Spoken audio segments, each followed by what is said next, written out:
Hello, Niner faithful, and welcome to the Johnny Dale Football Academy podcast on the channel that's trying to answer the whys and hows of the game. We're gonna get right to the biggest 49ers news in quite a while. They just acquired premier edge talent Chase Young. You're inside the Johnny Dale Football Academy.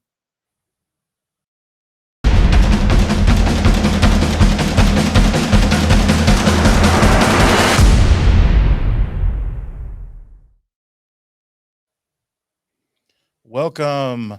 It is spooky season. As you are going to pass out candy maybe later, we want to tell you how spooky the defensive line is going to be. Lots of big news to get through.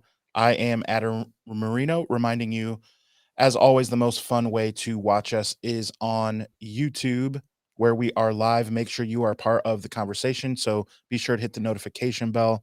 We stream live on Facebook and Twitter or X. Also, the audio versions are also always found on Spotify and Apple, the usual suspects. So, Johnny, be honest. Excuse me, be honest. When I text you, was I the one that broke the news then, or did you know before? No, you were the one who broke the news to me Yes. because I was in the middle of breaking down some game film. I was watching through what was coming up. Now, if anybody's is commenting in the chat, for some reason my chat is not showing up. Right there it is. There's my chat, right? It's not showing up. I was rushing to try and get here with all of this stuff because literally I was in the middle of breaking down film. I was writing my script. I was this far. I'm going to show you guys this. I was this far into my script for the breakdown. Okay, this is Love it. like 6 pages long. I printed off because I have some of the plays that I was working through, but I was in the middle of it, and you texted me and was like, Chase Young, and I was like, what? Well, because I And so I want to know your immediately thoughts right away. well, I was like, why is it a question mark? I'm a little confused. And so I immediately hopped on Twitter and saw that Ian Rappaport had just tweeted out that the 49ers acquired Chase Young for a third round pick. And Man. my head immediately started spinning. So I mean, it was absolutely amazing to see. I mean, we were talking about one of the premier edge talents in the game today.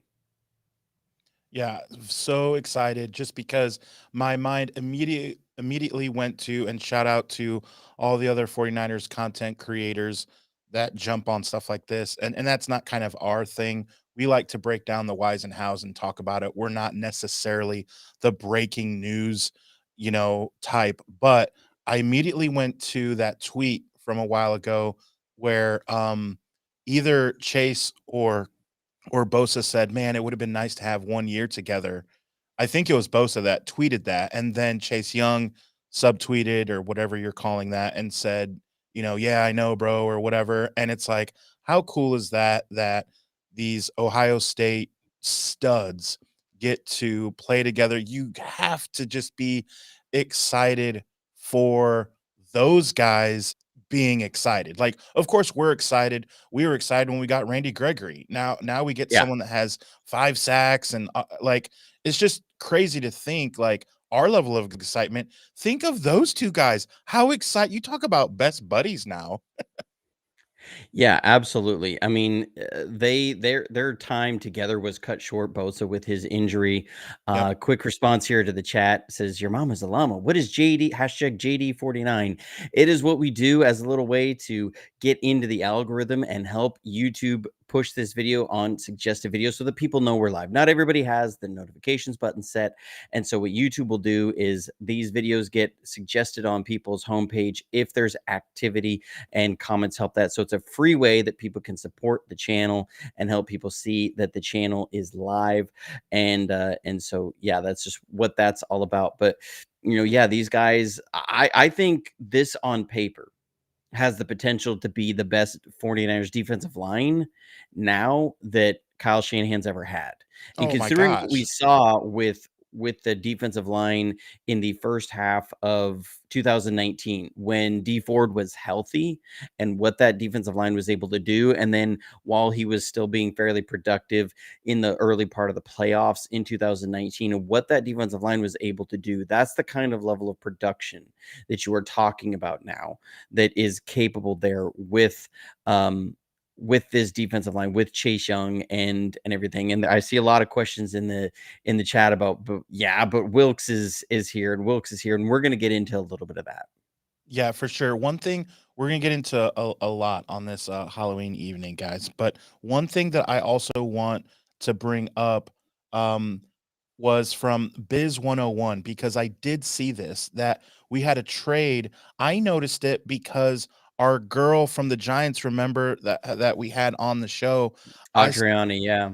so I follow a lot of Giants stuff, and there was a trade for the DB Jackson, and we missed the deadline by frickin' 3 minutes. Is the report? So yeah, so I retweeted that for a little while and I was like, is this true? And I had about 10, 15 people who were familiar with the account that came from, that commented in and said, hey, this is fake. It's a parody account. It's a troll account, that this is not real. And so there, as far as I understand, I haven't seen any credible source comment on that to say that that actually did happen. There's a feeling that if that had happened, that the league would have made an exception. I mean, if you're 3 minutes late, the league's going to be like, yeah, that's close enough. And plus, I have a hard time believing that the NFL. That a front office on the most important day of the year, pretty much, in Would be season, late. Yeah. would be dropping the ball like this. So I think it's one of those that they're doing that to try and goad both fan bases for the Giants and 49ers to say, the Giants are that inept, and to make the 49ers fans that upset about not getting a corner. So yeah, it is what it is. Yeah, so much fake news on Twitter, as Technic Chick says. And Biz 101, I am with you. I'm a little heated. If that's real, I did not see, we're talking about credible sources. I did not see necessarily a credible source. I just saw so many different outlets, though, saying it. And so you just wonder. But okay, so like I said, a lot of stuff to get through. One question that I have as the reason why everyone loves you, Johnny, is the way that you think about things and process things. And we talk about the whys and hows. And so my first initial thought was, can we talk through a little bit of what this means as far as in your dream sequence, if you're the defensive coordinator, which already most people would rather have you be the defensive coordinator than Steve Wilkes. However, that's not the case. And so knowing that, are we just saying, okay, we have these guys now, and it's almost like what was that called, NASCAR in New York when they had OC Manura and Strahan? And is that a situation like that? Is it like, run through what your thoughts are? Yeah, so I was actually thinking about this afternoon after I had seen the trade and kind of wrapped my mind around it. And it was one thing of I go, are we going to see that NASCAR package? Because that is something that we have not seen yet with Steve Wilkes. And it's something that's frustrating me because I've sat here for the last couple days and kind of been processing through and thinking and watching the game film, and I'm going, this just does not look like the same defense as it was the last couple of years. And the thing that's a little frustrating that about that to me is when you see that Kyle Shanahan had said when we brought Steve Wilkes in that the goal was not for him to bring in a new system, but to come in and learn to run the system that the 49ers had in place. But that's not what I'm seeing. I'm seeing a bit of D'Amico Ryans. I'm seeing a bit of Robert Saleh, but largely the play calling of Steve Wilkes. And that is a little frustrating to me right now because and Richard Sherman talked about this on his podcast, that you were brought here to drive the car, not to bring your own vehicle. And and to Great feel like analogy. that is a little bit of what it is. And it was funny because he talked about something, and I read an article where somebody didn't quite understand what he was saying, and it was something literally that I had talked about on this channel on one of our live shows, that I wasn't seeing the same sort of pressure packages and schemed one-on-one pass rushes that we used to see with D'Amico Ryans and Robert Saleh, and where you would have Fred Warner and you would have Dre Greenlaw come up and standing over the guards to draw and determine what the offensive line was going to do as far as their line slides. You could predetermine their protection for them. You were presented a guaranteed protection package from the offensive line. And then they would back out. We'd come with blitzes. We'd come with overload blitzes from the slot, and we would do all these different things. And it was always right at the snap. And I said, I haven't seen as much of that.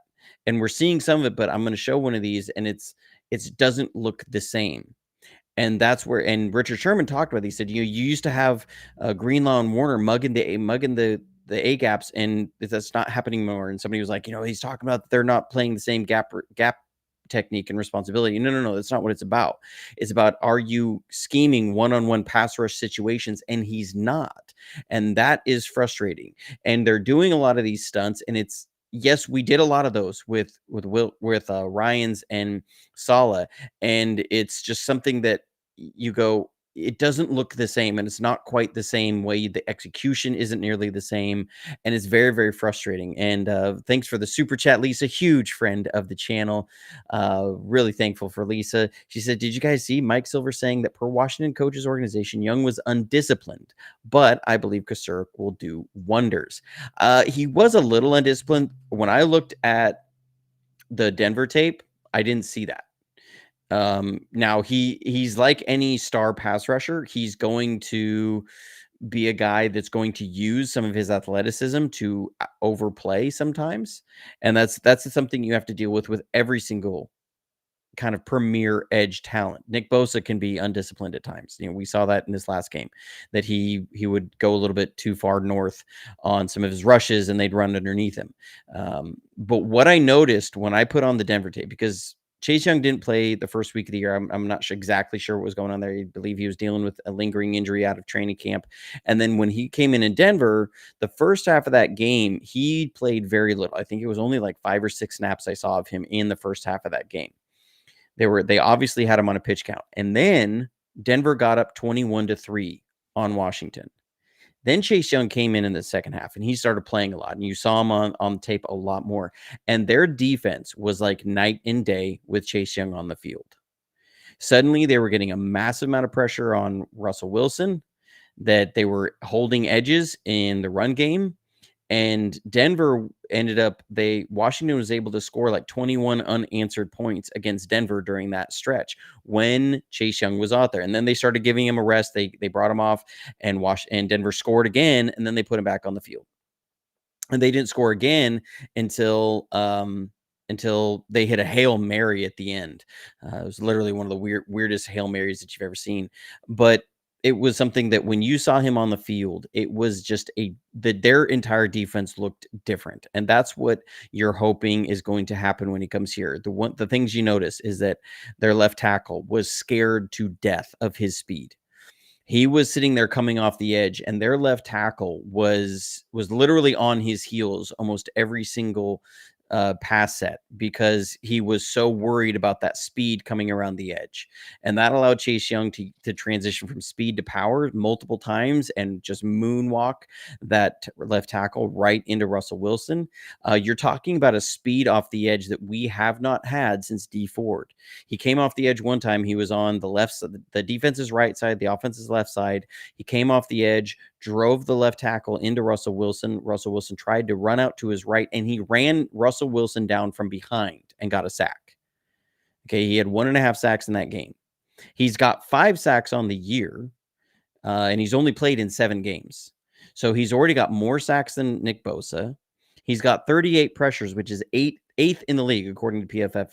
38 pressures. And again, he's played 1 less game than most of these guys. Everybody in front of him has played more games than he's played. So, and especially when you look at the Denver game, that he pretty much didn't play a game and a half. That you're still 8th in the league in pressures. I mean, this is pretty big time of an acquisition here. The great Gonzo, thank you for the super chat. He says, Johnny, I've been saying the defense was being misused since week 1. Giving the keys of a Ferrari to a bad driver still leads to crashes. Love your work. I love your comment. I love the super chat. Yeah, I mean, this has been. I'll be honest, this is a time watching this film. I got through the defensive film first, and I was like, this is going to be a split review because there are so many things here.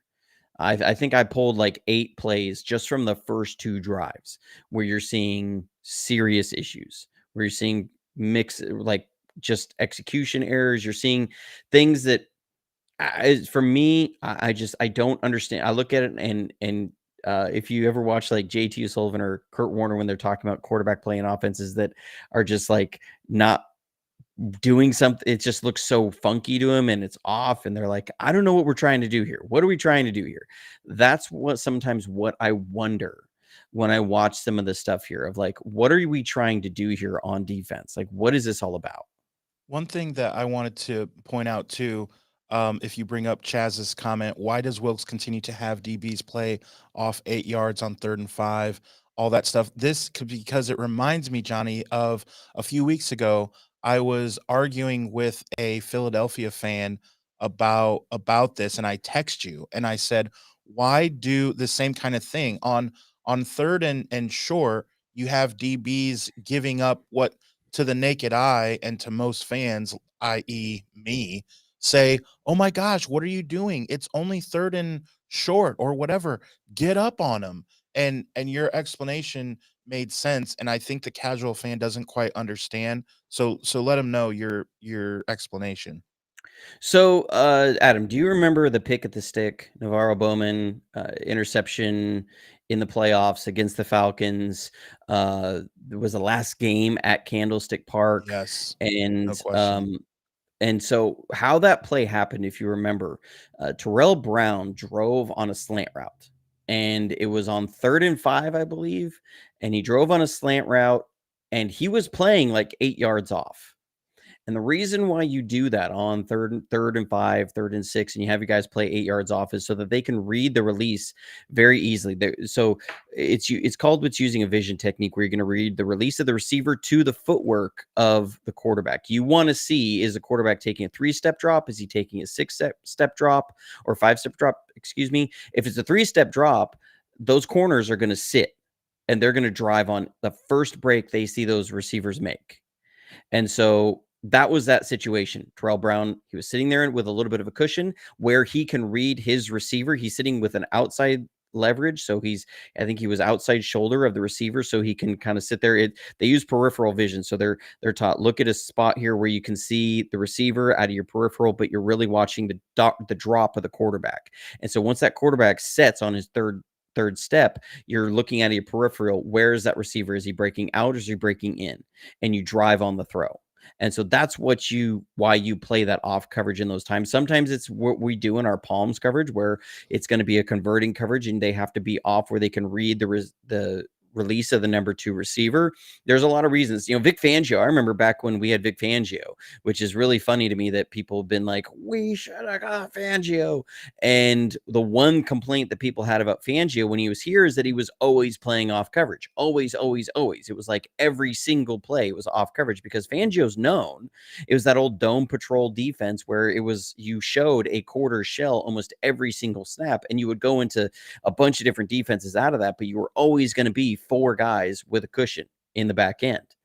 That's Fangio's like thing. I mean, that is what he's known for because he tries to make the quarterback work post snap, and it's about your defenders being able to read the release and the patterns and what's coming and matching to all those things. So, you have multiple tools to beat those short passes.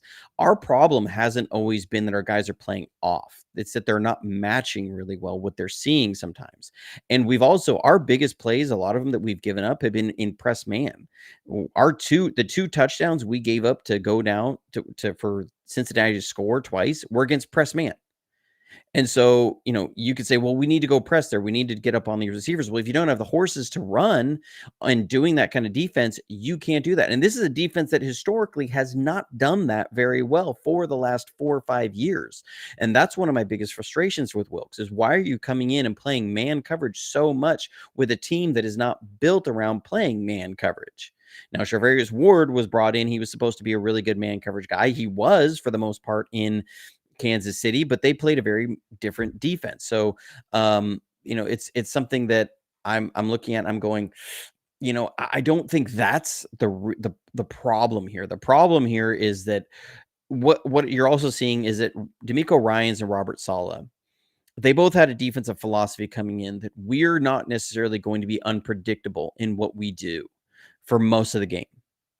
First down, about 90% of the time, you were going to get cover 3 zone.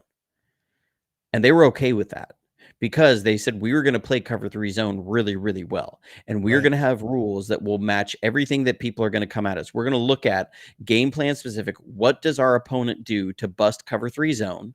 And we're going to set up our rules to match what they do and take those things away. And then we're going to let them show their hand on the first 2 drives. They may get some yards those first couple drives, but we're going to shut this down.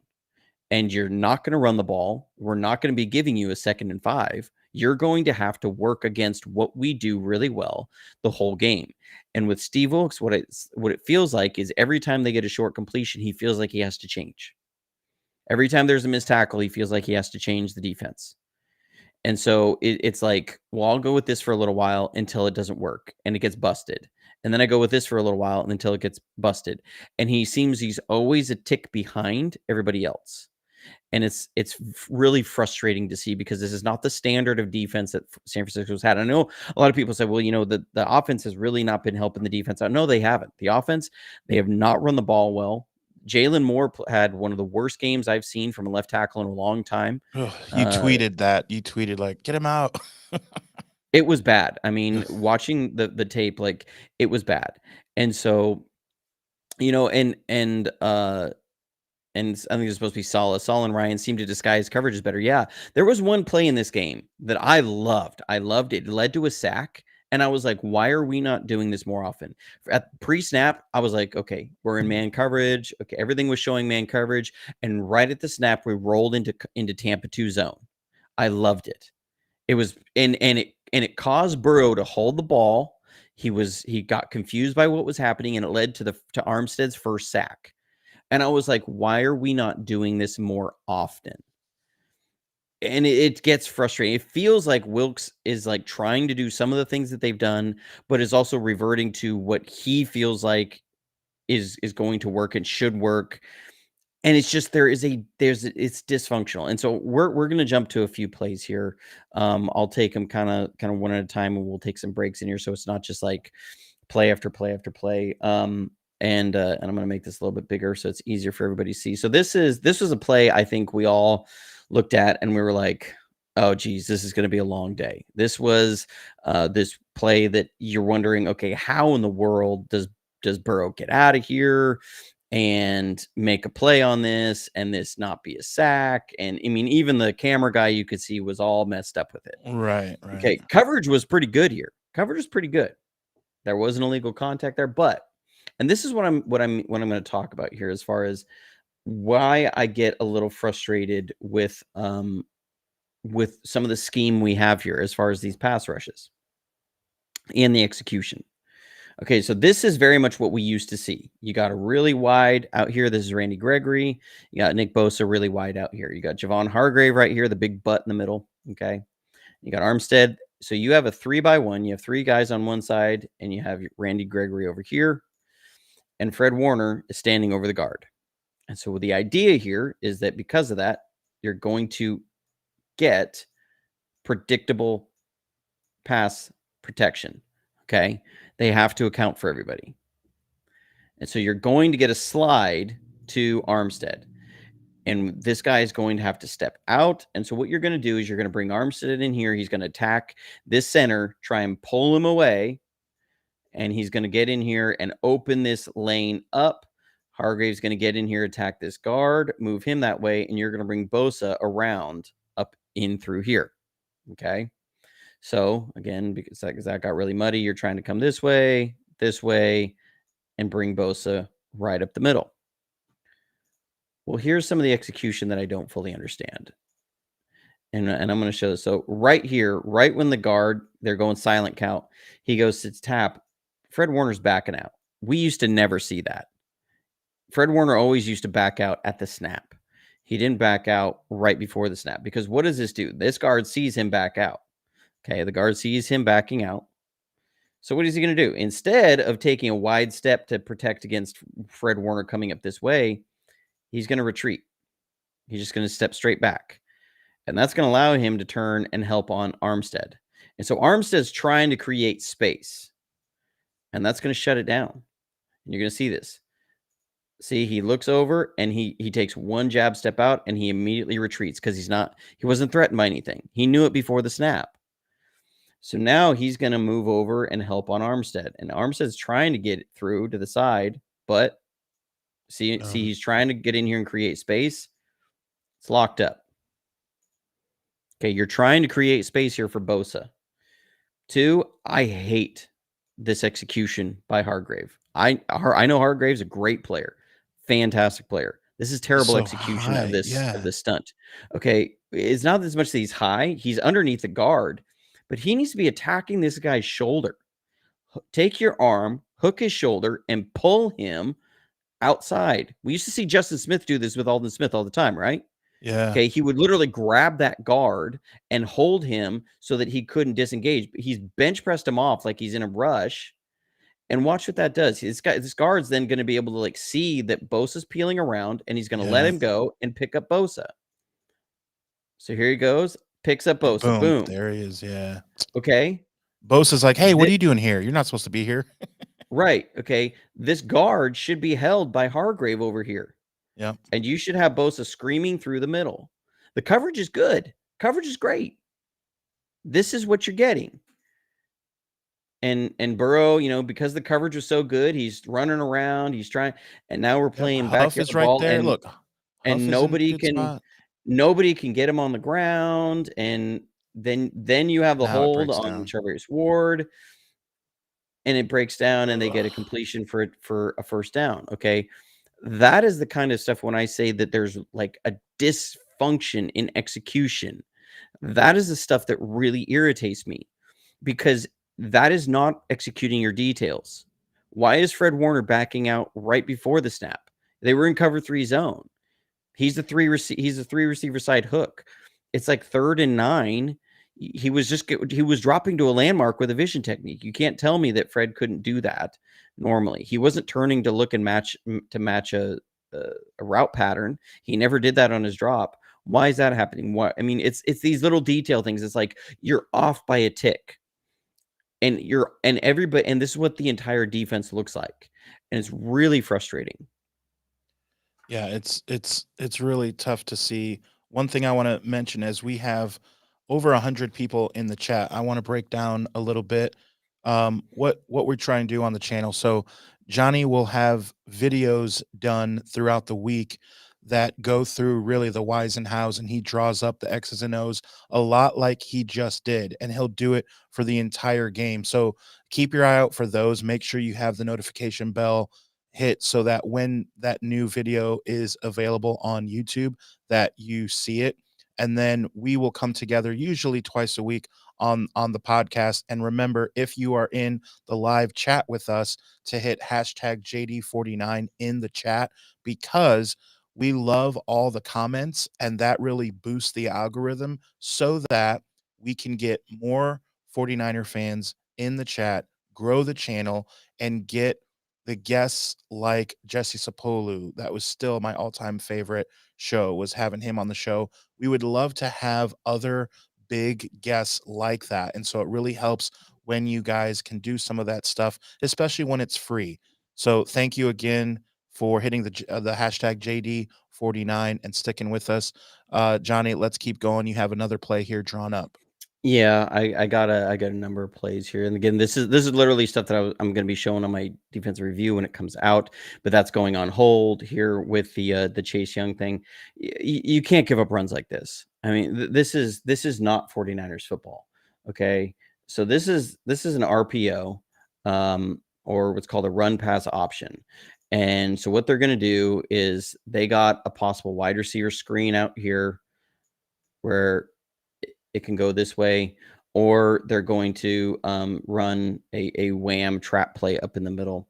And this is based upon where's Fred Warner. That's what they're going to look at. And so what Burrow's going to see is Fred starts leaking out right before the snap. So he's going to hand this ball off. And this is just, you can't win a game giving up holes like this in the run game. It's just, this is a team that has been historically really good against the run. And this is stuff that, again, it comes down to, you say you're going to be a physical team. This is not being a physical team. Okay. So, and some of this is good design by Cincinnati. They come out with the running back on the one side because they're trying to get this look. Okay. So we're running what's like a 4-eye technique here with Kinlaw. So he's inside shade of the tackle. That's what a 4-eye is. You have Armstead's out here playing a 3 technique. So he's outside shoulder of the guard. And what they're going to do is they're going to bring this tackle, and he's going to come up and he's going to block Fred Warner. And the guard's going to peel out and he's going to block Randy Gregory. And this center is going to get up here, Andre Greenlaw. They're going to get a down block, a Z down block on Kinlaw, and this tackle is going to pull and wham or trap Armstead here. Okay. And so they're getting, this is a power man play. So you get these power angles on guys. And we play a defense that's one gap. Okay. So each guy is supposed to be responsible for a gap.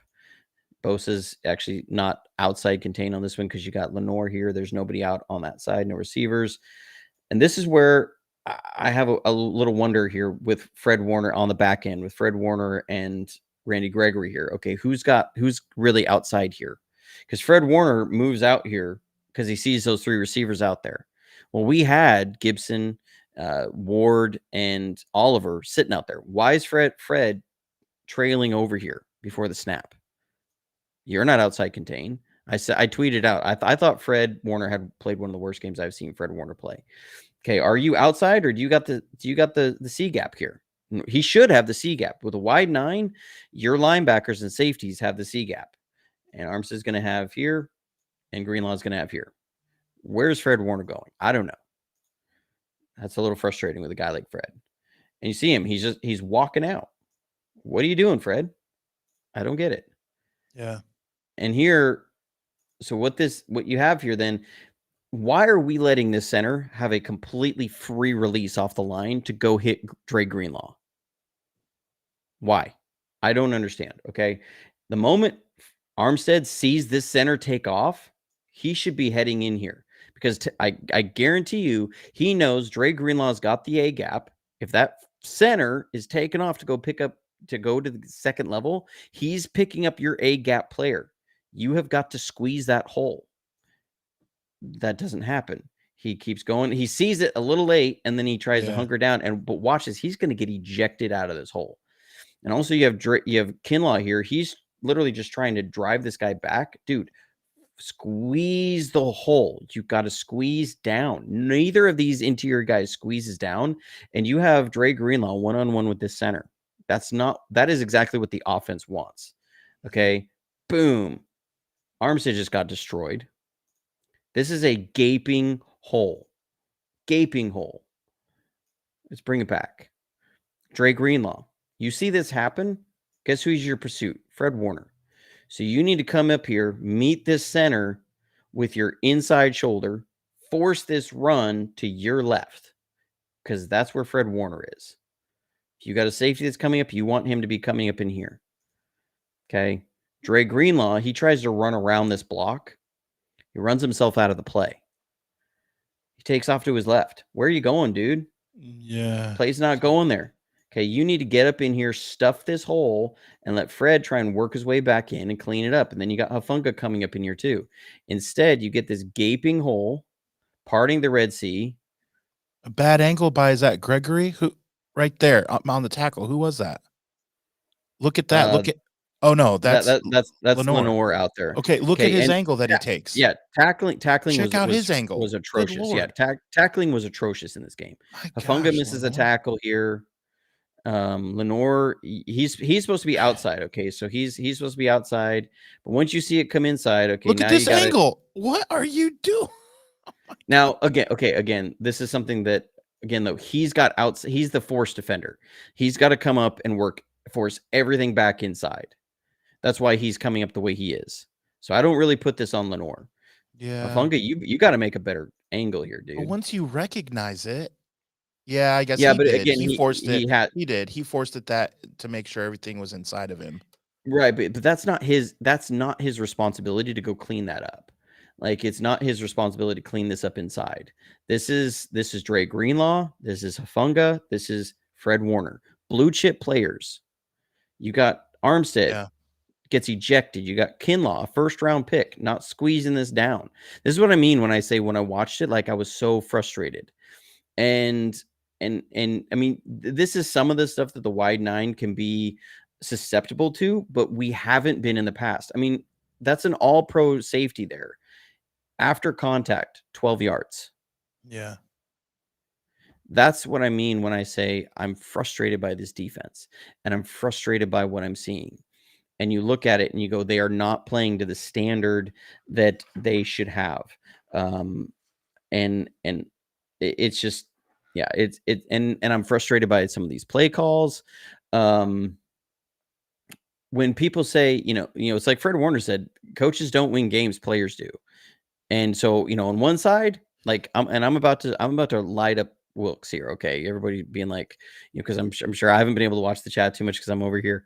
I'm sure people are like, but No, Wilkes' cheeks and everything. they're lighting up. They're lighting him up. This drives me insane. Okay, so here we are. This is the next play. It's right after I knew this is going to be a touchdown watching the game live. I was like, oh, they're going to get a touchdown on Oliver. The moment I saw them motion into this, He just had his head looking for that screen, right? well, okay. So here's what I hate. We're going to talk a little bit about offensive design here, and this is good design by Cincinnati. Okay, Yeah. credit to Cincinnati. They played a But great game. you've got to have something here. We used to have some checks here with Ryans and Solly. You would see them check out of their defenses when this stuff would be presented towards them because they were out leveraged here. You've got to put your players in a position to be successful. So Steve Wilkes loves to play man coverage in the red zone. In goal to go situations. I saw it when I watched his tape from Carolina. I was hoping he was going to run more of what Saleh and Ryans did here. Most of the time, we were in palms. We were in a zone, palms coverage in the red zone. And so what you're going to have here is first, notice where the ball is. It's on the near hash. Okay. So what we call is this is the boundary side because it's the shorter side of the field. This is the field side. This should be pretty elementary for an NFL defensive coordinator. They're going to motion to a trips stack on the field side. What does that mean? That means that they have out leveraged your man coverage the moment they do this. Why? Okay. Here's what Cincinnati's going to do. They're going to run a double post here from these receivers. From the guys outside, Oliver, being the late man in, is going to have to sit here, and he's going to have to let these routes clear out. So you get a free release from your receiver here. So you got double post, double post. You've completely cleared out that entire side of the field. Now you have your slot guy has to cover one of their route runners, I believe is T. Higgins, in the slot here on a two-way go on the wide side of the field to the field side. He's going to have essentially from here to the boundary to work. You are asking Isaiah Oliver, not your best cover guy, to cover one of their guys in the widest part of the field. What should be happening here is there should be a check. Okay, they've got us out leveraged. They're in a stack. We're going to check to a zone. We're going to sit here and go palms coverage so we can match this up. We're going to bring this guy over so we can keep 4 over 3. They run double post, boom, we have a way to match it. We have a way to cover all this stuff, okay? Palms, a great example of this is when we played Arizona, Brock Purdy had a touchdown to Christian McCaffrey. He had to hit his 4-3 down the play. Yep. They were in a cover 4 in the red zone just like this. We were lined up very similarly. had them out leveraged. They matched it up perfectly. We should have had a check here. I hate this defense from this moment on. I don't even like where we're in. The fact that there wasn't a check in this game plan for them to do this is very frustrating. Dante Whitner's talked about this, that under Fangio, they had a lot of different checks, that when guys got to things, they would check out of it. Okay. So as we roll it here, you're going to see now, I mean, Isaiah Oliver has got to do a better job here, but you're also asking him to do something that very few guys can do. Okay. You're going to see this. He has to wait for this traffic to clear out here. And now he's in a one-on-one. This guy can go out. He can go out and up. He can go in. He can go in and up. He can go anywhere he wants. And Oliver's got to sit here and, without being able to get any contact on him, meet him and read it. And look at Burrow. The moment this guy breaks, they knew they were going there the whole way. Burrow's in his throwing motion. This play was designed to go there. If they saw zone, he was going to read the double post. If it was man coverage, this was the only place they were going, because they knew that Steve Wilks loves to play man coverage. And again, look at how much space he had to work. This is why they do it on the field side, because he ends up throwing this ball. They can't do this on the boundary side. On the short side of the field. Yeah. Okay. And Bosa gets a great rush here. Bosa's going to get up here and get a hit on Burrow. He works the left tackle. Yeah. Boom. Hits him right after the throw. I mean, remember, this is at half speed. I hate this defensive call. I hate it. Like, why are we doing this here? Like, this is the stuff that would it makes me very frustrated, because this is not putting your players in a position to win. And it's why I've tried to be very defensive of Steve Wilks, but you got Bosa winning here, hit on the quarterback. And now that's a great throw by Joe Burrow, okay? Of course. It's a Joe tight Burrow window throw, but it's Joe Burrow, okay? And man, thank you for the super chat, Zach Strout. Great friend of the channel. He says these next 2 weeks need to be very busy in the 49ers clubhouse. I'll tell you what, Wilks has his fair share of blame for sure. No doubt about it all. But at some point, your blue chip players must make plays. We have too many. And I'm assuming he's about to say too many stars for this. That's what it says. Absolutely, Zach. We have too many stars for this. Some of this, like say, this is on Steve Wilks. That is on Steve Wilks. I will hang it on him. I have no problem. And again, people say, Wilks is running too much zone. Wilks is running too much zone. No, he's not. He's not running enough zone. We're running man about 33, 35% of the time. And you're obviously seeing it there. He gets beat on it in man coverage. And that's why I don't like what we're seeing here. And what do you think about Havacha says secondary coach with a line coach, they go zone and let the line work. Man defense eventually gets beat by your weakest link. Well, it's like Nick Saban used to say, to play man, your men's have to be better than their men's. And if your men's aren't, you can't play man coverage. That was why Nick Saban created a lot of these matching zones that we have today, was because he was a defensive coordinator under Bill Belichick with the Browns, and they could not match up against Pittsburgh. The Steelers were always working them, and when they went zone, they were just running 4 verticals the whole time, and when the man, they were getting beat, and when they then went 2 man to protect against that, they were getting run on, and so they went to these matching zones to try and take care of that. So yeah, you run man a lot, and if your men's aren't better than their men's, then you're going to get beat, and obviously we are not doing better at that than they are. And so, okay, I figured out what this next play is. I was looking through my notes here of what the next play was. There's stuff here. It's just frustrating. Now, this is, again, good design by Cincinnati, and I don't know if Cincinnati borrowed this from Arizona, because Arizona ran this exact same play on us. And it went for like loss of 2 yards, and they get like 12 yards here. And it's just, everything's a tick off. So this is a good design. We're in cover 3 zone here. So again, you're in 3 zone. You got curl flat here. Okay, deep third, curl flat. They're going to run this on a post, and the way our deep third and our cover 3 is, you're going to have a match. So Lenore's going to match. Then they're going to run an out and up. Again, Arizona ran this exact same play on us.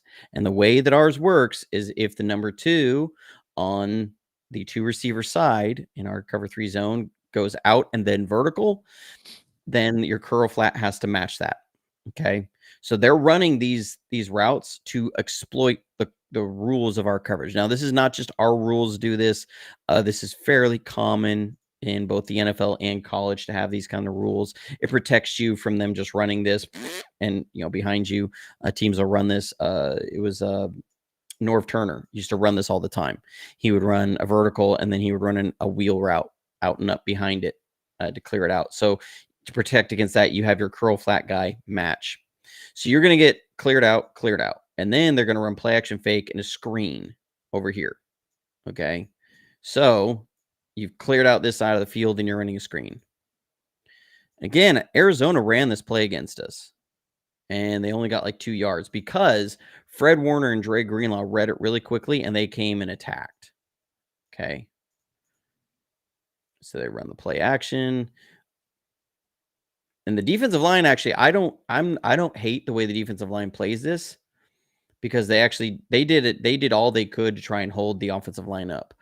But you're going to see it from the end zone. And again, just like what was said, just like Zach said, your blue chip players have to step up. These guys who should be the best linebacker tandem in the league are just a tick slow. And I know it sounds like I'm being hard on them. I love these guys. I love Fred Warner and Dre Greenlaw. Of course. I love them. And people have asked me, okay, and this is a little sidebar. People have asked me, is it time to say that these guys are better than Willis and Bo? And I will say, what I've seen the last 2 weeks, absolutely not. The one thing you saw about Patrick Willis and Navaro Bowman was they were all pro level every single time they stepped on the field. Yep. These guys are pressing. And they're not playing as disciplined as they are playing a little undisciplined. And again, I mean, they're a tick slow. So we're going to see this again. This is running at half speed.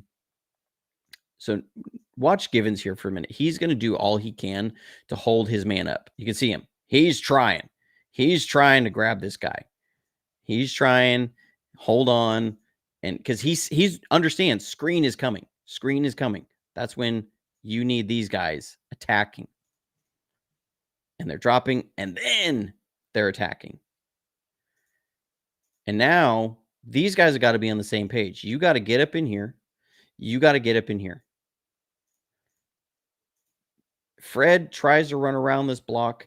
Greenlaw, it's like they aren't on the same page. They're both trying to make this play to the outside, and they both get run out of the play and cut back against. Again, Arizona ran this play against us.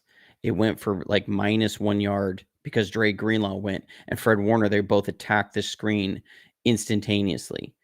They're just a tick off. You're seeing what is Greenlaw doing? You're getting yourself out of the play, man. And they get a chunk play. And we're seeing this over and over again. Like, you're seeing this with because once the screen game starts going, now your pass rush gets slowed down. Now you're a little hesitant in your zone drops. Like, it's frustrating. It's depressing, as Jason Mishler says. No question. It is. And now, again, my only solace is these guys are better than this. I mean, we've got a lot of games from these guys to see that they're better than this. They're a lot better than this. And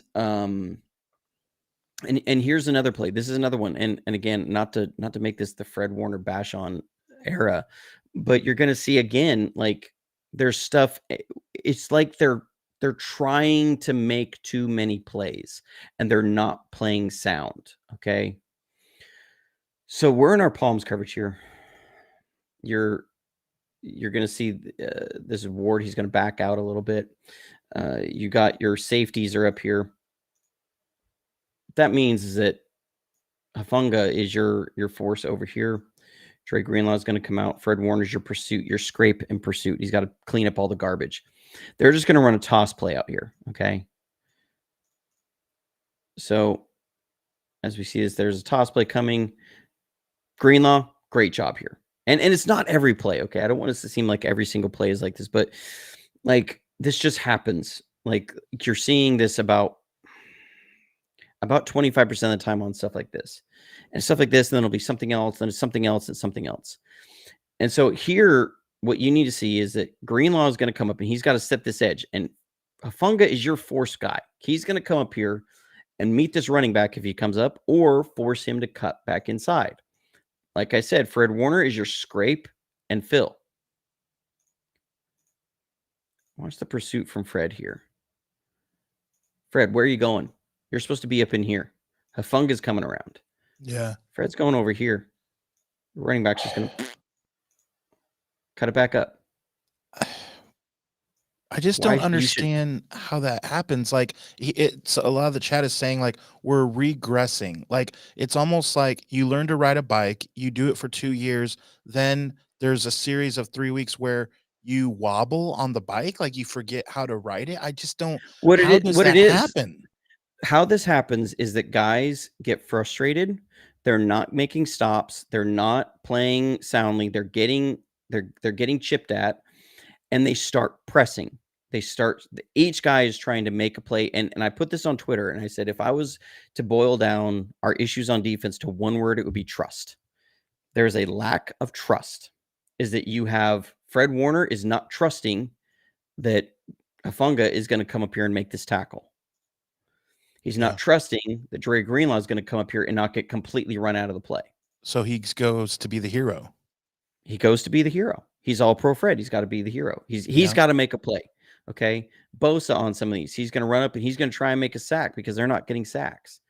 Yeah. You're going to have Lenore. He's going to try and jump a route because he wants to make a play. Yeah. You're going to have guys missing tackles because they're trying to punch the ball out instead of making a tackle. Okay. But this should be stuffed right here. Boom. You fill. You've got good pursuit on the backside. You got this guy's going to be coming up. He's then ends up making the tackle. You got Hafunga coming up here. You should have a stuff here. Instead, you give a cutback, and they end up, here's the line of scrimmage. Here's where they get tackled. They get a 5-yard gain. I know it doesn't seem like much. It's okay, 2nd and 5. This is what has been the problem with this defense. You're in 2nd and 5 almost every time. You're in 2nd and 4. You don't have, that's one less pass rush, easy pass rush opportunity you have. It's just, I don't, it's frustrating to watch again, because, and I've said this for a while, and you'll see it here from the end zone really well. So I should run this back. You'll see this angle of pursuit. Okay. Get up in here. Don't run around this block. Get up in here. Hafunga's got the outside. Dre Greenlaw's doing a great job. He's taking him on with his inside shoulder. He's going to force this run back inside. Where are you going? Yeah, sheesh. Where are you going? You got 3 guys. You're just helping. 3 guys playing it. You're running yourself out of the play. Yeah, you're helping Cincinnati. I mean, that if Dre Greenlaw doesn't make a great play there, I mean, you might be talking about a touchdown there. I mean, that's it's frustrating to watch because these guys are so much better than this. Like, guys, it's a simple toss. I mean, and again, not to beleaguer the point here, we're gonna have another time, and this is again something I just don't understand from Fred. So we're in. So what you're seeing here is some of this back and forth Wilkes and these players. So we're in palms, we give up that run. We're in man, we give the touchdown. We're in cover 3, we give up a screen. We do this, So now we're back in 3 zone. Okay, so we're in 3 zone here. I got curl flat. You got a 3 receiver hook curl. You got flat, and you got deep third. Okay, and they're gonna run. Let's run them in white. They're gonna run what's called a scissors concept. So he's gonna come up in here, and he's gonna run a corner. Actually, I think they do a switch release here. I think he's going to go outside. He's going to come inside, and then he's going to run the corner route, if I remember this right, and he's going to run a post route. So this is what's called a scissors concept. And then they're just going to run a flat over here. I do not understand how what exactly Dre Greenlaw does here. Or sorry, Fred Warner. Oh, no, they didn't do a switch release. Okay. So it's just a scissors. So Burrow is trying to read this corner. If he stays out, he's going to throw the post. If he matches, this is going to be the corner route. If he matches the post, if Lenore matches the post, he's going to look to throw the corner route. You're trying to put your deep third corner in what's called a horizontal stretch. We cover this pretty well. What I don't understand is Fred Warner is in a hook curl. Okay, he's supposed to play hook to curl, but he should have seen that he was threatened vertically. So you understand that there's something that's threatening your hook area. Right here, this is covered. Post, Fred's right there. Corner, Lenore's right there. Flat, check down, Oliver can go rally and make a tackle. You've done pretty well. Fred, he's like getting his time clock is going, and he's going to say, "Oh, I need to get over here. I need to rally because, again, trust. Right. Because he trusts that Isaiah Oliver is going to come up and make this tackle." So what does Fred do?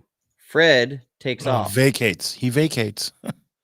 and they're going to hit the post. Wide open. That's Oh, wide man. freaking open. You That see is it wide right in open. fr- What yeah. are you doing, Fred? I don't understand.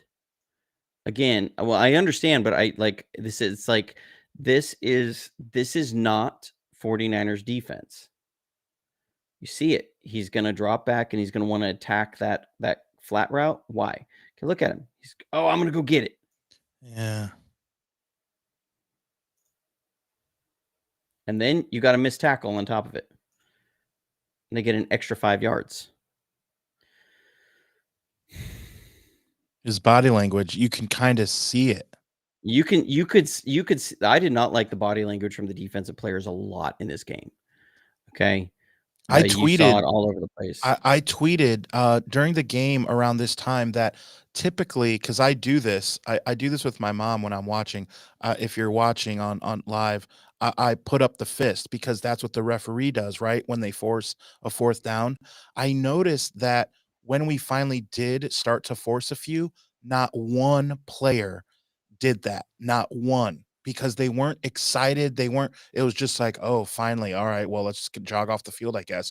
It's not that excitement of like, yep, fourth down, let's go. It speaks to that body language. It was just so odd. I didn't know what I was watching. It just felt like a whole different team. So, Terror Dome, which if you don't follow Terror Dome, he does some great stuff, really knowledgeable. He has to DeBurrow look him off. No, he doesn't. He doesn't look Fred off at all. Somebody asked, what is Oliver covering here? He has to gain depth to help protect against a quick out or a curl. Okay, so the idea is you gain depth. That way you force the underneath throw. They want that throw to go to the flat. And I don't know if it's Fred thinking, okay, he's going to move to his check down, and I'm going to go rally to that check down early, and we're really going to create a negative play here. But again, Bosa gets a good rush here. Bosa's coming in. Boom. He's right there in Burrow's face. People have been saying, I'm tired of seeing Bosa's got pressures. He's got his bag. He's playing terrible. If Fred sits in this lane a little bit longer, Burrow is going to pull this ball down or check it down and get there. Okay. Like Burrow just straight looked to the post route. That's where he was looking. And then you're trying to go for the strip here, Dre Greenlaw. Okay, watch Dre Greenlaw. He's trying to come in here and go for the strip instead of making the tackle. Again, guys are pressing. He's coming in, watch him. He's going to punch at the ball instead of trying to make this tackle.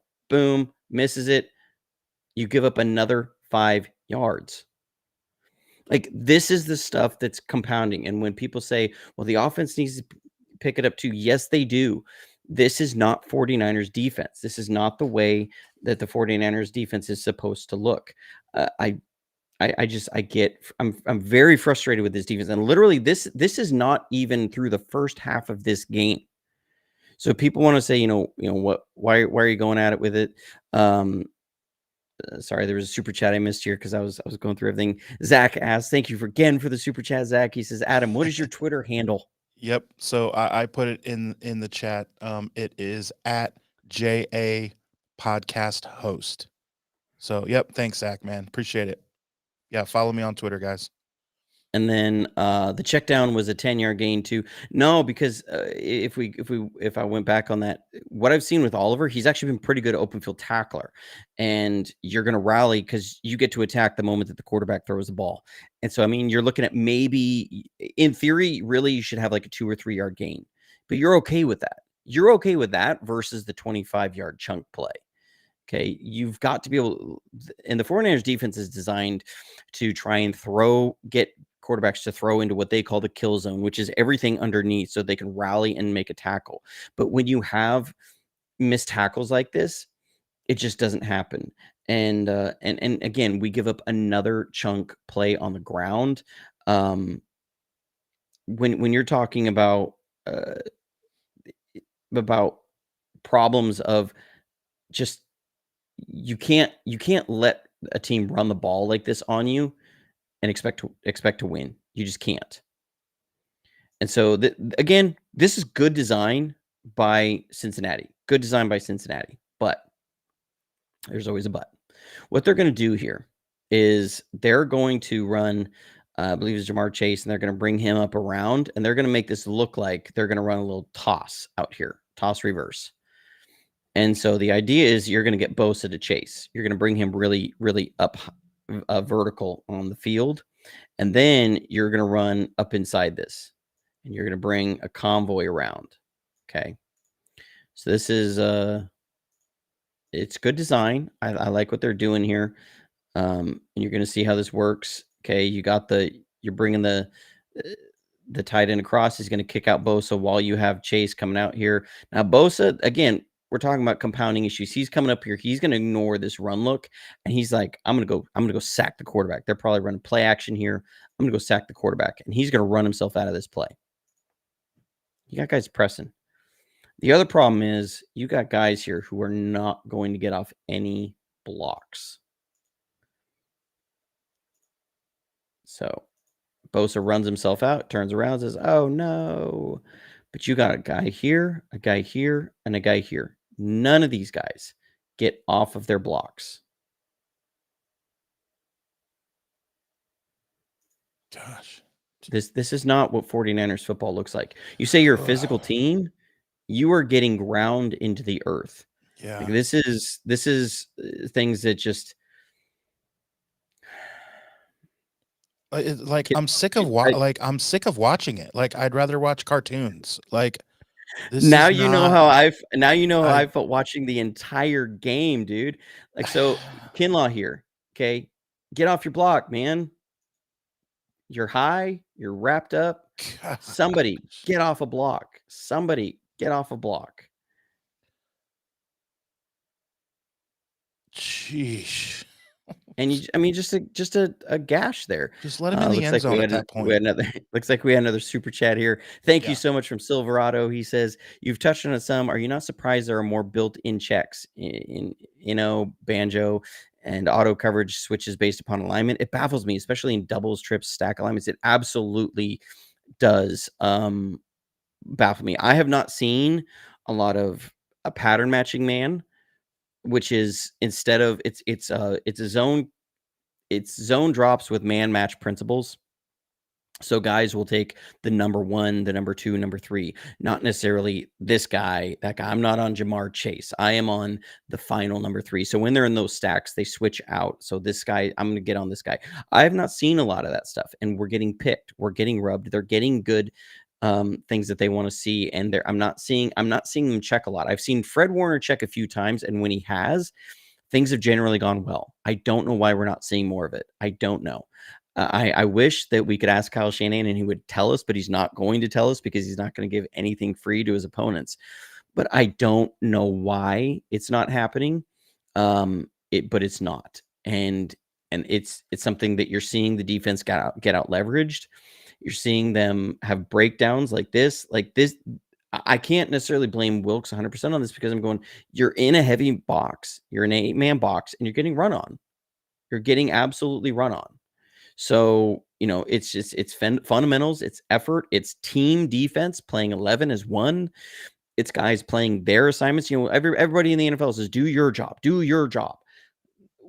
You know, this is guys not doing their jobs, and it's just, and then this leads to a play that I I don't know. I can't even fully wrap my mind around. You jump off sides here. I think it's Kinlaw or Bosa, one of the two. It's Kinlaw. Yep, he jumps off sides. They snap the ball, and everybody's just kind of, "Are we actually playing? Are we not?" I mean, look at Armstead here, and then you're in press man again, and your top corner gets beat. What are we doing here? And the Bengals have scored 14 points. This is just for them to score 14 points. Right? Look at this. These guys are like, are we going? Are we not? Look, Armstead's gonna get up here and he's just kind of just jog it. Greenlaw's just kind of standing there. I, I don't even know what to say with some of this stuff. I remember on the broadcast, like the stadium was silent because everybody didn't think it was an actually, Right. you know, like it was an actual play. Yeah. It's kind of like, You just can't do that. Yeah, Greenlaw is like kind of what, like, yeah, I mean, gosh. like you could not tell me that if we go back to the all 22, you cannot tell me that Dre Greenlaw Yeah, is is playing at an playing this as all-pro best level. as he can. Like Yeah. you cannot tell me that he's doing like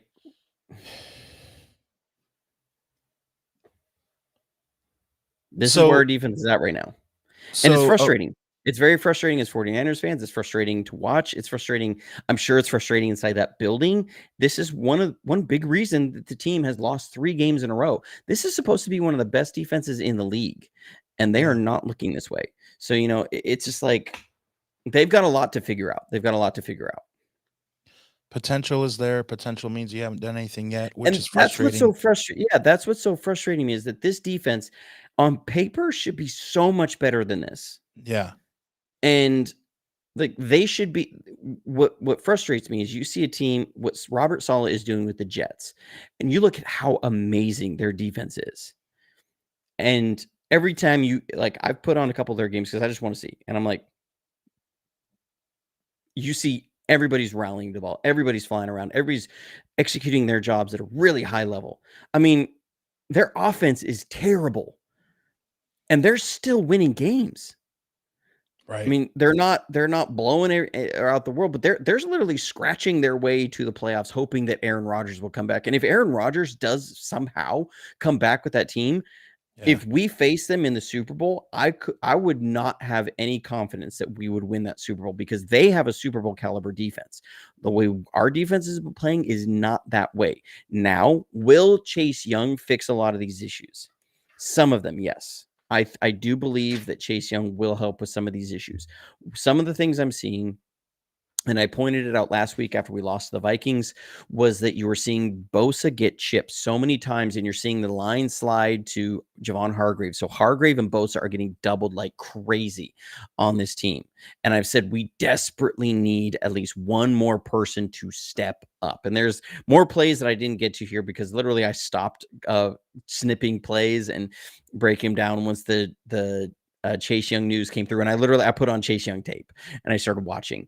But like there was a play, they ran a screen, and Randy Gregory completely misread it at all. He didn't read it at all. He's being blocked by a tight end. Like if you're a defensive end and you're being blocked by a tight end, and that tight end lets go of you and runs out, that is not a pass play.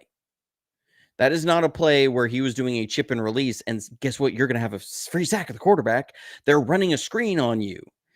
And he just kind of kept running upfield, and they run a screen, and it was, again, good design. They get like 15 yards, you know, and you see plays like that. And then I put on the tape of Chase Young, and I see in the very first game that Denver tries to run a screen on him. He stops once that tight end let him go, and he literally moved parallel sideways to wall off Russell Wilson from throwing the ball to his tight end. And he blocked him off. He stopped trying to rush, and he blew up the screen. Russell Wilson had to dirt ball it. And I'm going, okay, that can help. That will help that situation because teams aren't going to be able to just screen us the whole time and we can't get a pass rush going. And then you have breakdowns in the coverage because they're pressing because the pass rush isn't getting home and you're having your pass rushes pressing and they're not executing things well because they feel like, like Fred Warner doesn't feel like he can sit up there on the line because he's got to get back in coverage to really make sure they clamp down on coverage so that the pass rush will get home because they keep having breakdowns in the coverage. Like it's all of these things are so a little bit out of sync that you have this breakdown makes this guy push a little bit harder, which makes this guy push a little bit harder. And everybody's getting like just a little bit out of position. And one of the worst culprits of that I've seen in this game was Fred Warner. And I showed it here. Again, this is just in the first I think 2 or 3 drives that the Bengals had. And like this feels like a game that the Bengals would have put up almost 40 points if they hadn't had that fumble on the 2-yard line. And you go, and why? Because I'm seeing a guy like Fred Warner who's pressing so hard. And it's like they all need to take a deep breath, say, we have got to get back to what we do really well. We play cover 3 zone on first and second down. And you know what? If they come out and they get a 4-yard pass on that, big whoop. That's what we are okay with. And Yeah. you don't have Steve Wilkes freaking out and saying, well, now I got to go man coverage. Yeah. You stop the run. You say, you can get a 5-yard pass on us, but we're not going to let you run the ball. You are going to have to, because so the closest I think this defense looked to like a D'Amico Ryans was the Rams game. And I know people were frustrated by that because it was just like they were getting all these short passes, all these short passes. Here was the thing, though. The way that they were playing defense in that game, the Rams were going to have to execute perfectly for 60 minutes. And they didn't. And that's why we won that game. Because Yeah. it put so much stress. They couldn't run the ball really well. And they had to take everything short and they had to break some tackles. And they couldn't do that for 60 minutes. And that is the essence of what you always used to see with Robert Saleh and D'Amico Ryans was they put all of that strain on there and they put a lot of strain on the offensive line. And I'm not seeing that same thing. And it's very frustrating then to see the breakdowns in coverage because Steve Wilkes is a secondary guy. He's supposed to be known for his work with the secondary. And so I don't like playing man coverage on first down. I don't care if you've given up 2 first downs. Let them show you your hand. You play this really well. Let your guys stick with it. Stick with them. Trust them that they will figure it out. And let's roll. And let's go Palms coverage on second down and on third down. Let your safeties get up in there and fill and help fill that C gap so that your edges can really go vertical on second and third down. Let it be that way. Let them read these releases. Let them read these patterns and attack. That's what they've done really well. I go back to the Chargers game last year. D'Amico Ryans ran Palms coverage like literally 95% of the time in the second half of that game, and we did not allow a single point. I think we only allowed like 1 first down the entire second half. And it was one of those, I watched the film and I was like, they just ran the same coverage nearly every play. And then Fred Warner was asked about it, and he's like, yeah, we just pretty much ran like one call almost the entire second half. And it was true. Like that's what you used to see. You used to see them then get in third and long and the NASCAR package come out and Chris Kasurk was turning these guys loose up front and they were just going and attacking all the time. It doesn't feel anything like that. And it's like this defense should be so much better.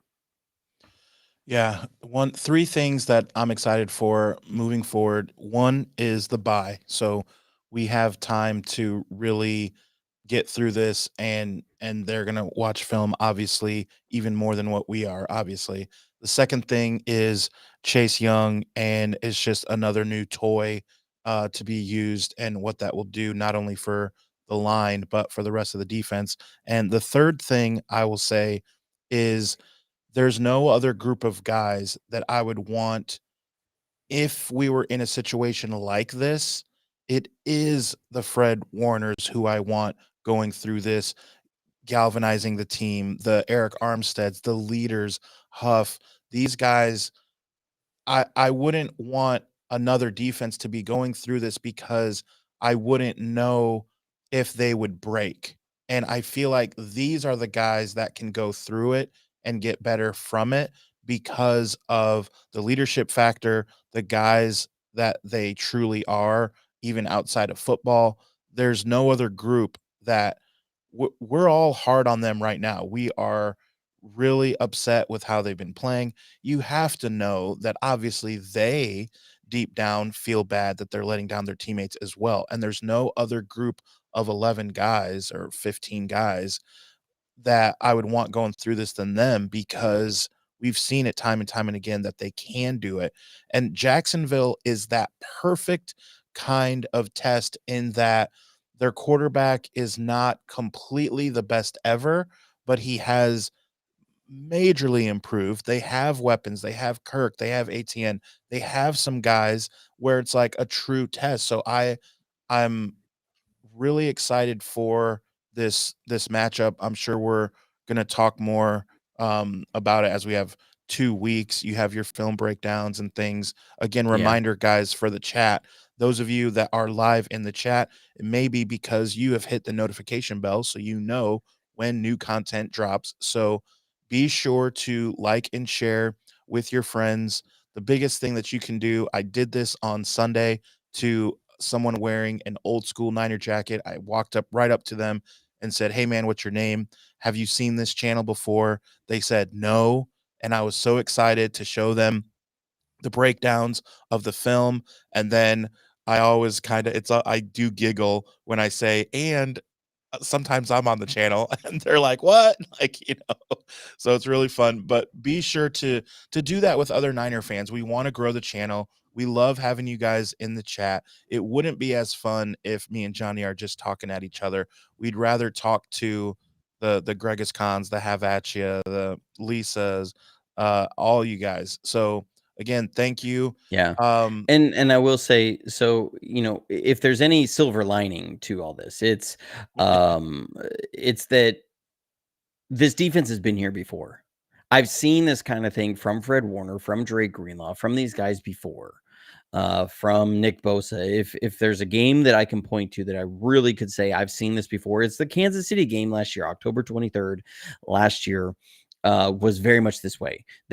I was watching Fred Warner abandon zone coverages, his zones, to go try and make a play. And sometimes that's what can make Fred great. Other times that can lead to big plays. And that led to some huge plays for Kansas City in that game. Remember, Kansas City went 6 straight drives of scoring a touchdown. That is not good defense.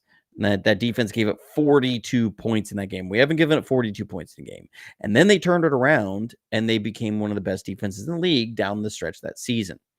So this defense has been through this kind of stuff.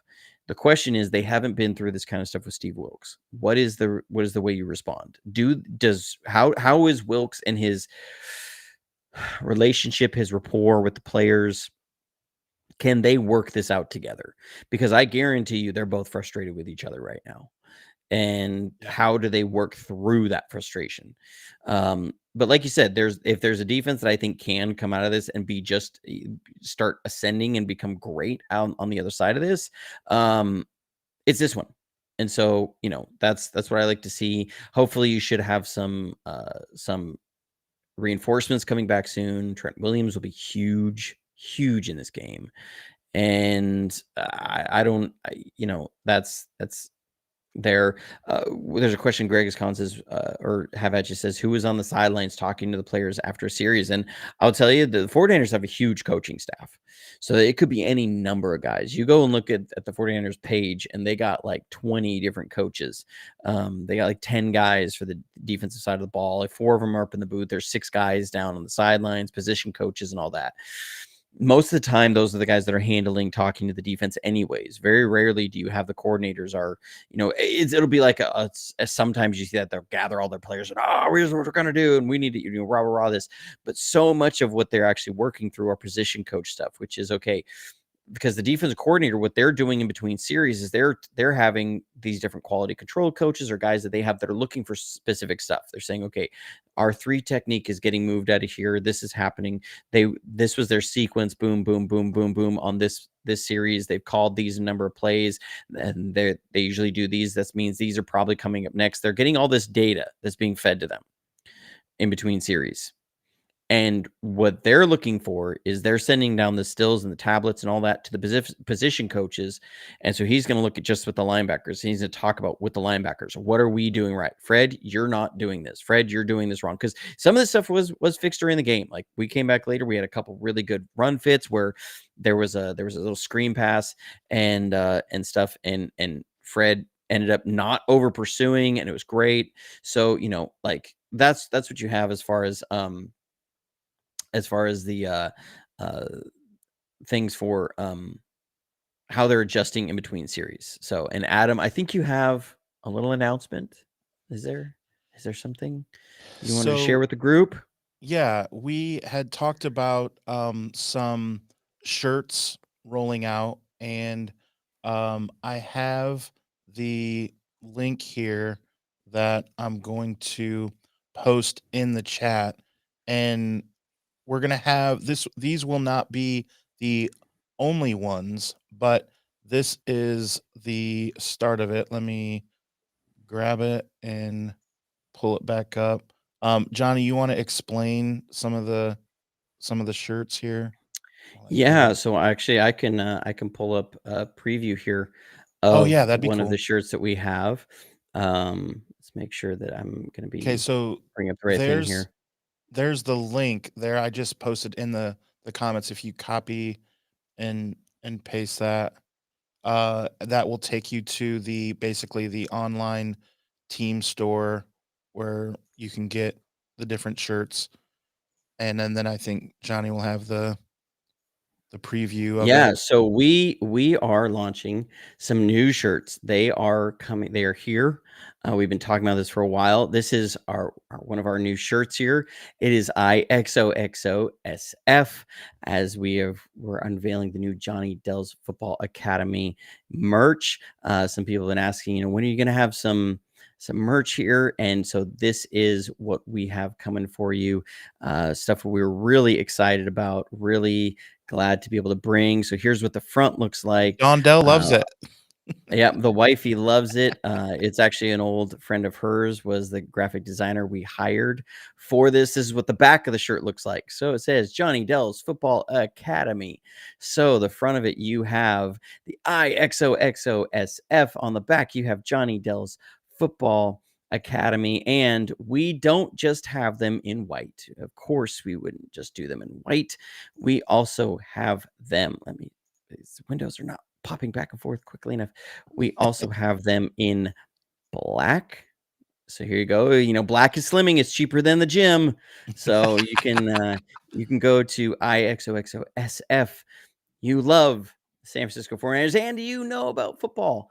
You know about the X's and O's because you follow the 49ers. And so you can have it in white, black, or goes with everything, gray. So we have all of it here. Again, Adam, did you post the link in the chat or Yeah, did and you send I'll it to? do it again. And also, Big Papa was asking, he wanted to be a member, I think maybe of the Patreon. Could you kind of go in and explain that to people that want to support the channel? Yes. So I will link the Patreon here and just put the link in the chat. If you would like to become a member of the Patreon community, it's hugely helpful. You know, I've been I had to pull down my review video of the Vikings last week because I got hit with like 6 different copyright claims, Yeah, and it said somewhere in there that frustrating. it wouldn't let me post that link in there. Um, but I got hit with like 6 different copyright claims, and it didn't mean that I was using copyrighted material. What how that works is like Brian Baldinger, I love Baldy. He put out a little breakdown and it had like 6 little 20-second clips that matched frame for frame what I use. And that's when I usually let the plays run before I talk about them because I had a lot of people ask, "Wait, can you play the play first so we can see what's going on and and watch it first?" And I was like, "Yeah, sure." So I started doing that. And that is what kind of got me into this with that is that then Baldinger uploads something and then there's like 6 20 seconds clips in there that match exactly. So when YouTube goes through its automatic algorithm copyright check, it's going to see that Baldy's video conflicts with my content. And it wasn't just me. This will happen with like 3 or 4 different guys. Anybody who's using those same clips. I know Wayne Breezy got the same check. He was flagged on it. And YouTube gives you an option. It says, and when you have that go through your checks, you can say, file a claim or claim original ownership. And so, or demonetize your video. And when that happens, all the revenues from your video would go to me. Well, the NFL who's putting it out by Brian Baldinger don't want to do that. They don't want to send me their revenue. I don't know why. But what they do is they say, well, we're the original owner because we own the NFL footage. So they click original owner, and that means now that every bit of monetization that comes off my video goes to them. And so YouTube then sends me a notification. They say you can trim out the clips, the clips that are affected. And when I first got the email, it was like 2 6-second clips, and I was like, all right, just trim out the clips, whatever, process it through. Right. By the time it all processed through, it was actually 6 different clips, and my video was only 17 seconds long.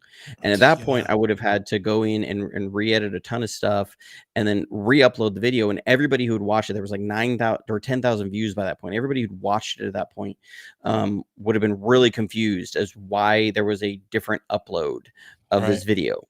And I was just like, whatever. So I pulled it down and I just posted it on Twitter.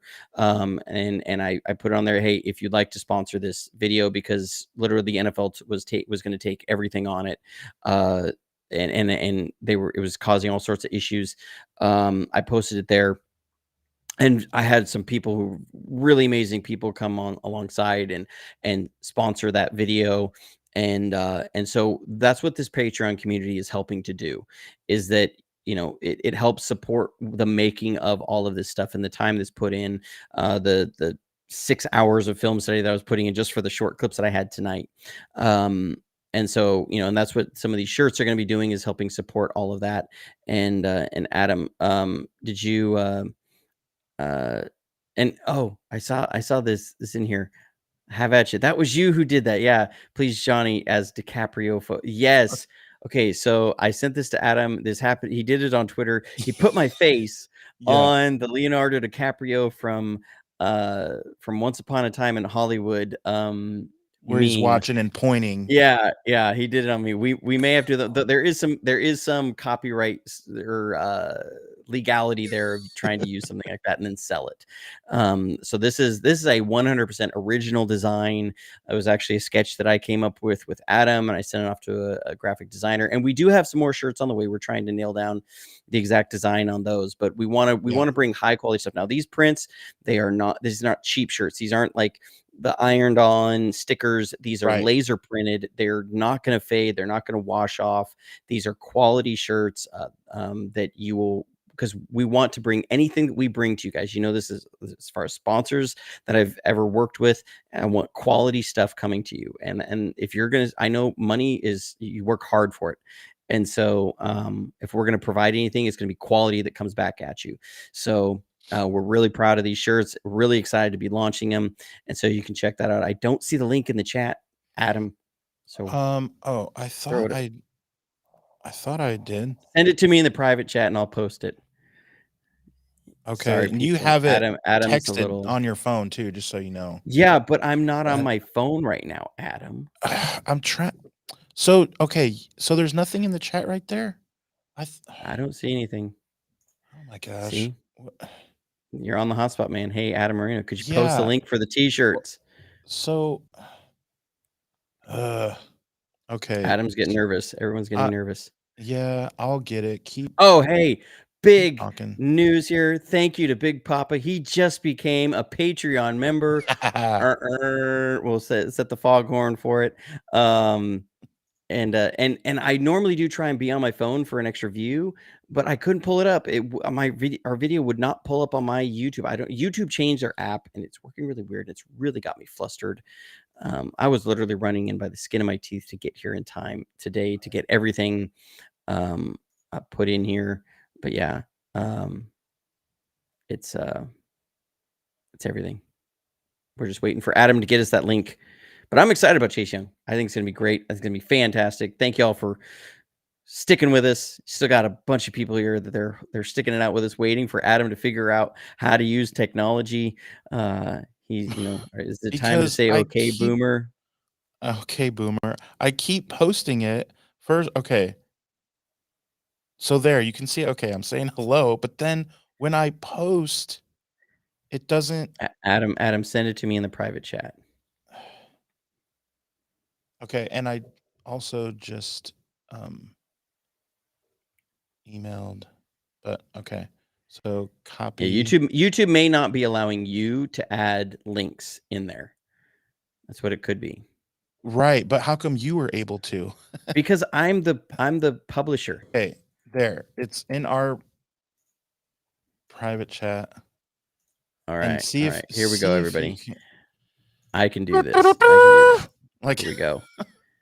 There it did it is, do it? everybody. There is. It is. There Okay, is but the shirt I link. was It's because doing. I'm the publisher of the video. It won't let you do it because it's Oh. to keep people from just coming in the chat and posting all sorts of horrible links of people, like Okay. killing puppies or something. Yeah, yeah, yeah, So, yeah. Gotcha. Okay. we don't need those I didn't realize it does particular that. fans only people coming in and posting all their links on our YouTube. That's not what this YouTube's about, Adam. Right, right, right. No, I host can add links, no one else can. Got it. That's why it just wasn't letting. I didn't realize that. Ugh. Cool. So there it is. Click on it and let us know in the chat Yep. what you guys It's the think. top shirt you're gonna see on the top left.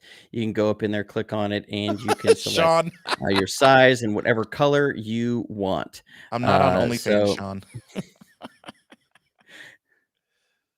wow. Oh man. But it's the It, top left shirt. It's the first one there, and you can pick it up. yeah. It is the IXOXOSF. Select your size and the color you want, and however many you want. And so it is. You're gonna see it. It's 100% ring spun cotton, and it's 90-10 cotton polyester blend with a modern classic fit, and it's just they're good shirts. These literally just gone live today, so I'm about to Yeah. order some for myself and my family and some people. So check them out at firstwilkerson.com. The link is in the chat. So Slash, thank you yeah, so much, Adam. slash Johnny Dell's FA shop. Yes. Adam, take us out of here. We've held these So, people here for an hour and a half. They've been amazing. oh my gosh, guys, we love having you. There's still over 80 people live in the chat. Remember, guys, please help us grow the channel so that we can get more fire content for you guys. It's Hey, not, new Patreon right now. yes, Amrita Gupta. Thank you so much. Woo woo. love it, love it. Guys, we want to grow this channel not to pat our own backs. We want to be able to get huge guests on. We break down the whys and the hows, and the way we do that to make it more fun is to have awesome guests from Greg Pinelli to Jesse Sapolu. So it was great to see Joe Montana right at the game. Wouldn't it be nice to have Joe Montana on this channel? Well, the way we can do that is grow the subscribers so that we can talk to Joe about a foundation that he's a part of, or we want to be able to talk to these guys and help push what they're doing. They're usually giving to a charity or involved with a charity. So that's how we can get them on, but not if there's not many people watching, subscribing, that kind of thing. So thank you guys for sharing, for liking, hit the notification bell, all that stuff. We will see you soon. We got to figure out when we're coming back, Johnny. We'll figure that out. Yeah, I'm heading out tomorrow morning on a business trip. I'm going to be out. I'm going to be in Gatlinburg, Tennessee. If you've never been there, it is the redneck Disneyland. It's amazing. It's like Dolly Parton literally You owns said that out loud. everything there. It You is actually true, said that. dude. It's where Dollywood is. I'm not going to Dollywood, Yes. but Gatlinburg, Tennessee. It's in the Smoky Mountains. But it's like a 6-hour drive, so I got to head up there tomorrow. So I will be trying to do some work for the Yeah, of channel while I'm up there. I'm going to be there course. tomorrow through Saturday. I work on Sunday, and so it's going to be a long time. I'm going to try and get as much content out as I can, but it's also my wife and I were having a little time away for the first time in about a year. So And Don Dell I'm gonna deserves it. try and get to what we can. Yeah. So that's one reason I did some of the defenses tonight, was just to get it out there. I know people had some serious questions, and not just to depress everybody. Right, right. So we will have Niner football in a couple weeks until then, and we will see you back before then at some point. So thank you for joining. Take care of each other. And as always, go Niners.